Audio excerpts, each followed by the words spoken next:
Hello everybody, once again this is AikawaKazu, and today's video will be about how to PvP against Paladins. We'll be sharing some tips.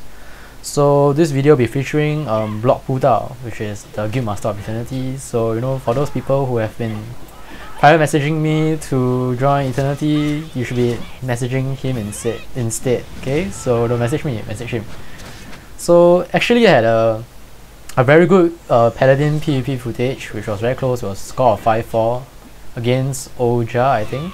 But apparently the video and sound didn't sync due to the lagginess on my computer, so I have to delete away that video and come up with this last minute video. So bear in mind that Block's build is not PvP, and he is also not so good at PvP as a Paladin himself, but I think it's fine.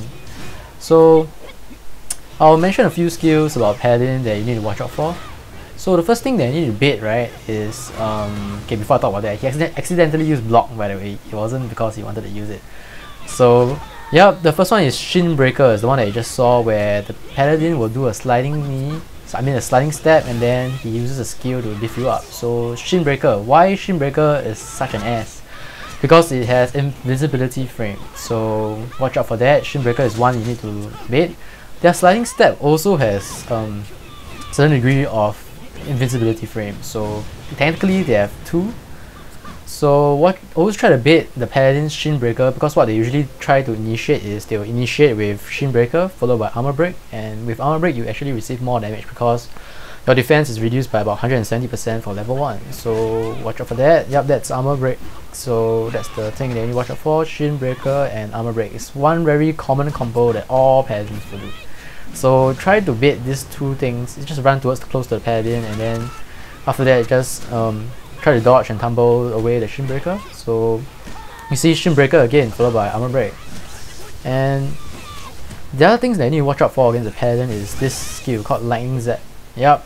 Right now BlockBuDao didn't use it perfectly, because actually what Oja did is, once Lightning Zap hits me, and because you'll be interrupted every I think 1.5 seconds or less, he'll fire a very well aimed Holy Bolt at you, which will trap you, followed by a Holy Relic. So it's like a 3-hit combination that takes away I think 25% of the HP. So that's one thing that was on the video that I had. So might want to learn that if you're a Paladin, and watch out against it if you are against a Paladin. So Lightning Zap followed by Holy Bolt, which traps you, and then Holy Relic. That's one combo that you might want to try if you're a Paladin, or if you're not a Paladin, watch out for that. So the other skill that you want to watch out against Paladin will be Electric Smite. It's actually very easy to dodge if they use the skill solely. That means out of nowhere they just cast an Electric Smite and jump at you. You just need to time your tumble or dodge. It's very easy to avoid.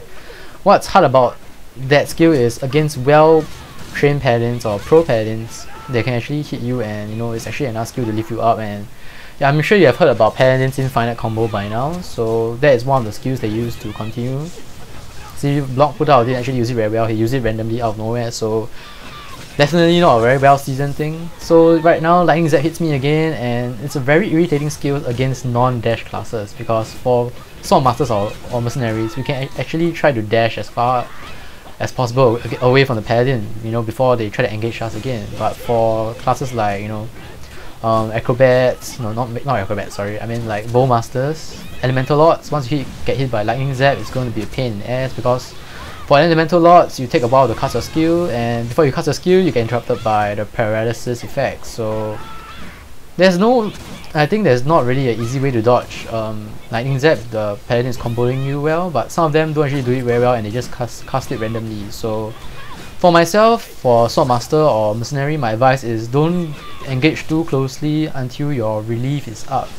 You'll realize that later part in this video, where I get hit by Lightning Zap, my relief is usually available for me to cancel away the paralysis effect, to minimize the damage taken as well.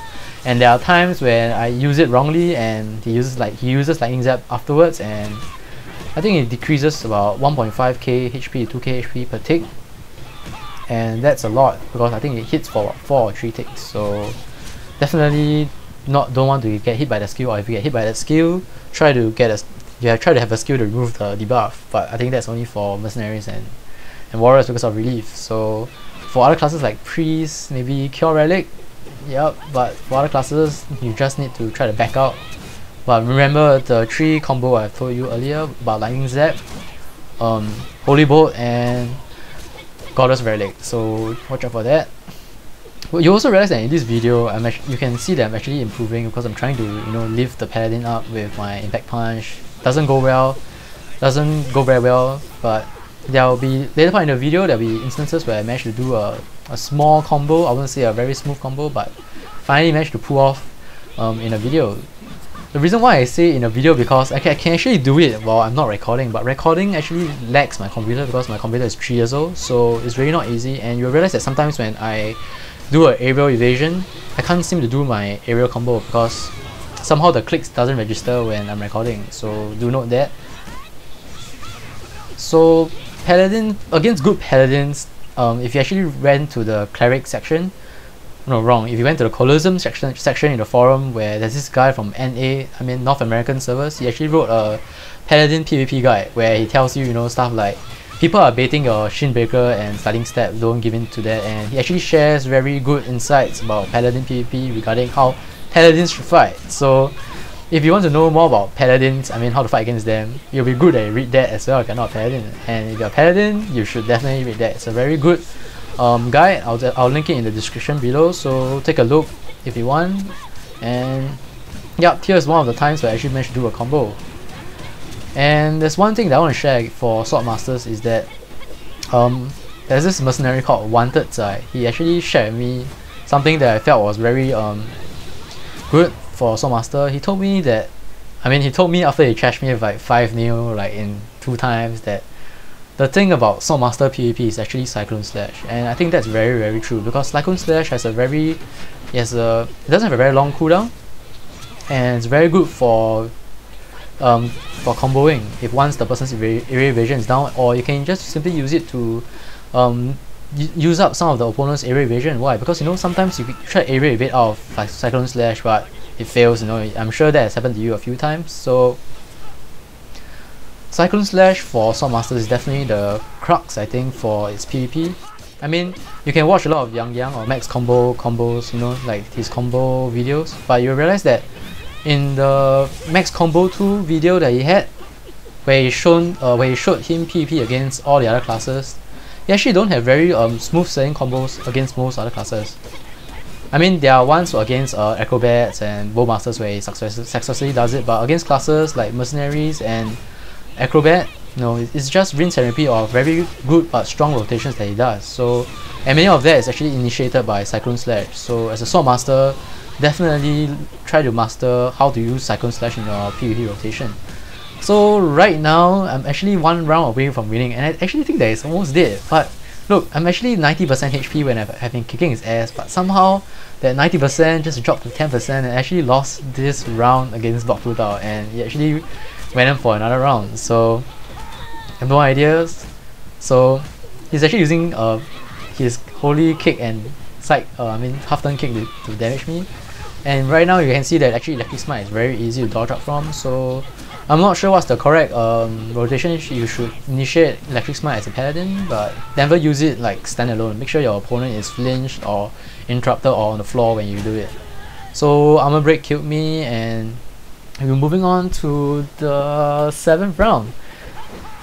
And yep, I'm sure you can see that I've improved quite a bit in PvP as a Sword Master, though still have lots to learn. But yep, apologize once again, you know, for not having a better Paladin to do the video, but I think block is fine. There are also other things that you might want to know about Paladins, which is, you know, they're auto block, and it's not just auto block, guys. They have aerial block as well, and here's the reason why sometimes people say that you want to keep the Paladins on the ground, because the passive skill for aerial block, which means when the Paladin is in the air, is actually 15%, but auto block for ground is 10%. So there's 5% more chance for a Paladin to block while he's being juggled. So that's one thing you note.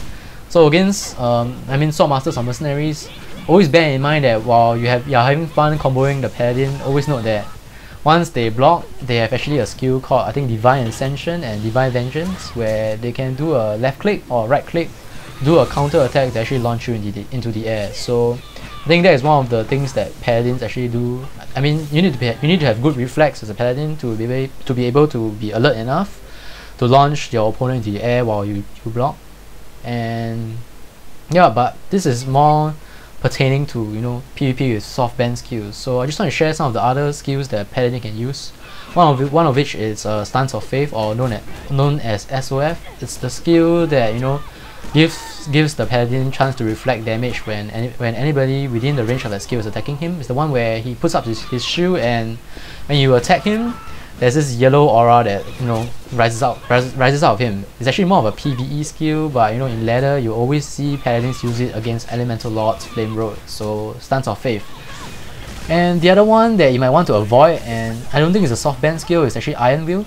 Iron Will actually decreases the damage taken by a Paladin by, I think, 70%. I just remember that it's a lot. But note this, Iron Will's cooldown is only 8 seconds. So yep, that's probably the reason why it's not a soft band skill, because it's only 8 seconds. So the person can just simply run away, and with the WCG rule of 10 seconds, you must be using a skill. So 8 seconds is not 10 seconds. So probably why Iron Will isn't a soft band skill. But note that Iron Will is a skill that Paladins can use, and I mean, if you're comboing the guy and he has it on, just continue doing it. But just note that if he cast it and he's coming towards you, it means that he's probably trying to bait some skills from you, and once your skills are up, he will come to you full force, like maybe with a shield breaker or honor rate kind of thing, you know, one of the initiators. So definitely you don't see any infinite combo from BlockBuDao, and he has been lagging the last few rounds. But I hope this video has given you some insights, and yep, that's all folks. I hope you like this video. Subscribe if you haven't, and I'll see you guys next time.